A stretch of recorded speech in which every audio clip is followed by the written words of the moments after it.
You'll always be my day one. Day zero when I was no one.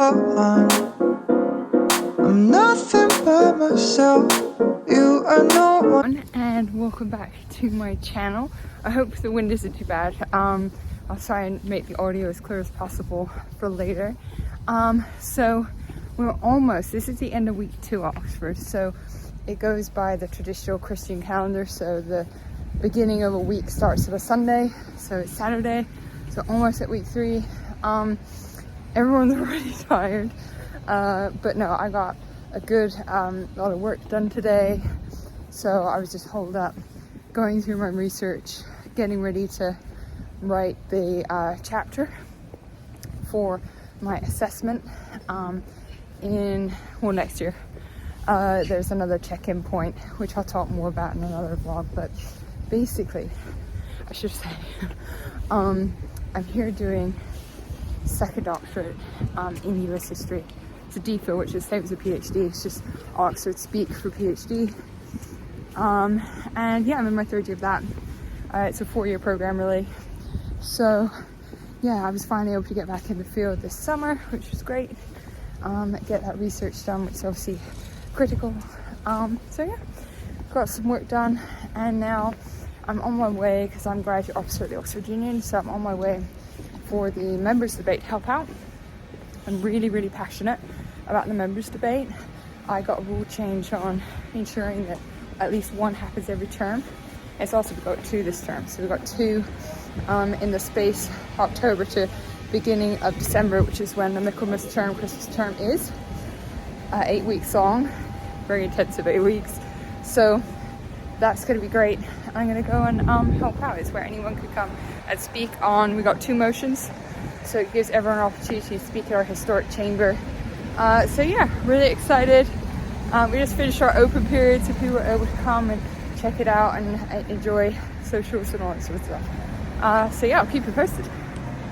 So, slight change of events. Basically, Pizza Express is very near the Oxford Union. So in the past, when we've had, a change in timing or schedule, as happened tonight, it turned out we weren't needed until later. So I popped in here, but being a Saturday night, even though it's early, it's not even 6 yet, it's like just after 5, they're booked out. But they have a downstairs area, which is pretty awesome.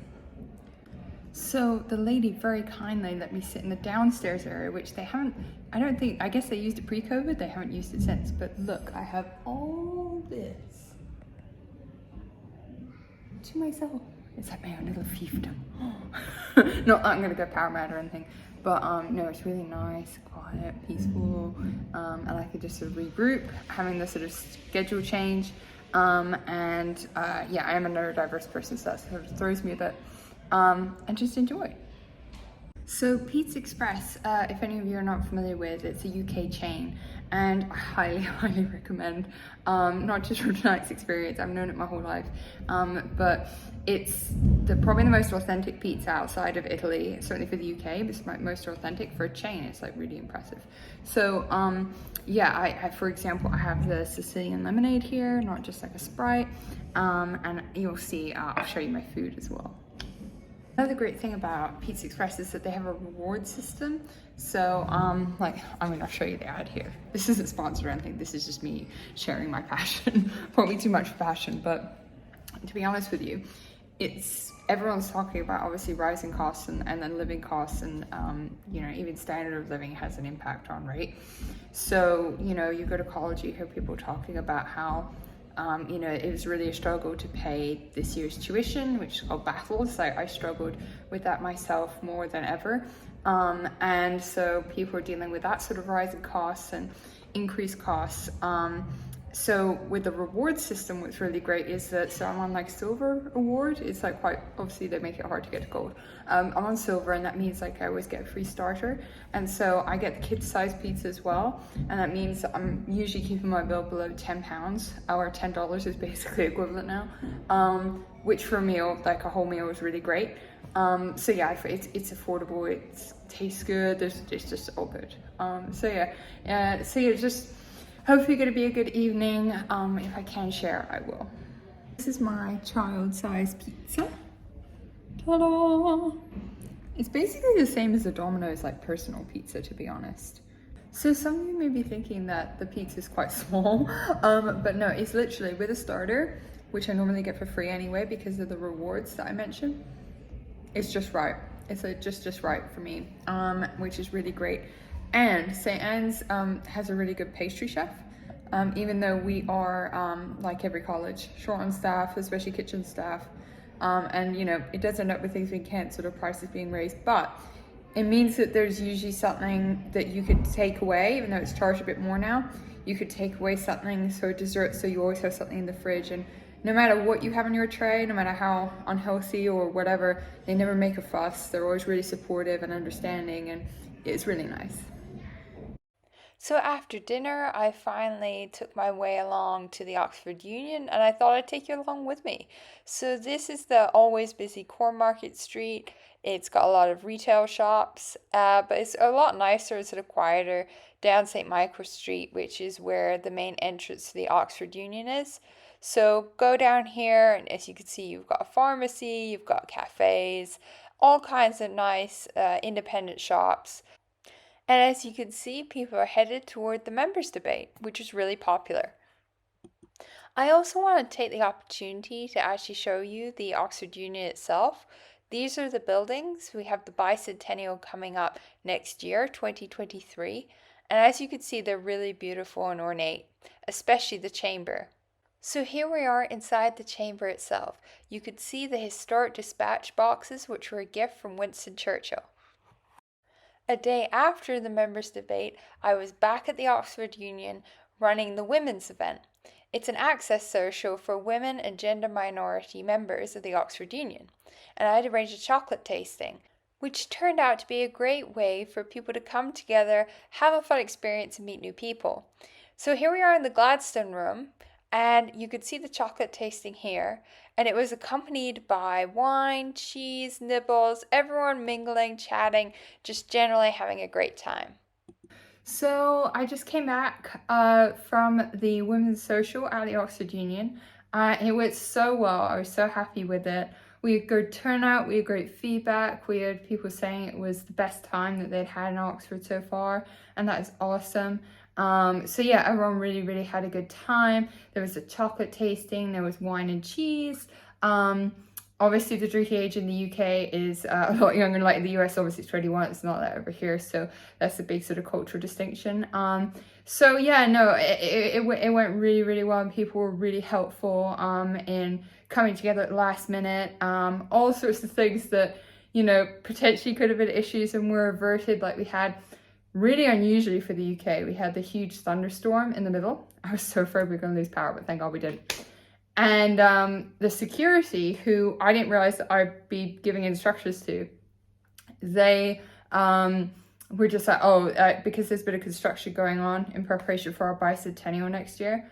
They were just like, oh, there's a bit of a flood. And I'm like, flood? What do you mean flood? And it was basically a really big puddle. And we were just like, can we go out another entrance? Do we guide people that way? You know, is there a way to move the water? Fortunately, it lifted, it went. And so that was averted, and that went fine. Yeah, so it was just all really positive, really good. And that's one of the things that I really enjoy about being involved in the Oxford Union, is that you put a lot of time and effort and sometimes stress, blood, sweat and tears into organizing these events and getting these amazing speakers, doing socials, everything. And you create a term card and you bring it to fruition. And it's just really gratifying to see people enjoy it and to know that it was all worth it. So yeah, I was really happy about that. So I'm really tired, I'm not gonna lie. There were a lot of, I like to be pretty organized, and there were a lot of sort of hiccups that had to be overcome, but they were, thanks to some really helpful people. So it was really great teamwork, and we were able to, you know, reuse snacks and you know, things that were dry and packaged and everything, so nothing went to waste. And yeah, people were, it's great to be able to give free food to people, especially now. So that was really helpful, really good. Yeah, so that was really it. You know, being a Sunday, normally the Oxford Union is closed, but as this was a women's event, we wanted to have it on a Sunday so that it would be only women, because normally obviously you can't bar members from the union. So no, it was, you know, hiccups to do with entrance and stuff, but we figured all that out, and it was really good. So yeah, really positive. I should say I am wearing my union stash here. So stash is like Oxford, I presume Cambridge as well speak for like merchandise. So this is mandatory technically. So basically each term the president chooses a particular color, and you wear this when you're working union events, so people know they can come and see you if they have a question, issue. There were some people who ask you how to get involved, which is awesome. So yeah, it's just a really helpful identifier, and obviously you can put your name and your position and the term. And yeah, I love it. I love this color in particular. It's like Harvard Crimson, I guess.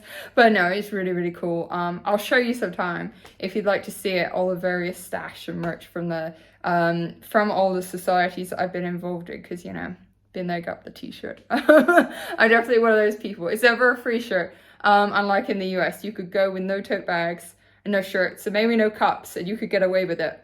But over here, no. Everything has a cost. Tote bags, you could probably, yeah, you get a lot of free tote bags. But yeah, that's how it rolls. So yeah, really good. Thank you so much for watching. Don't forget to like, subscribe, share, comment, and I'll see you on the next vlog. See you later.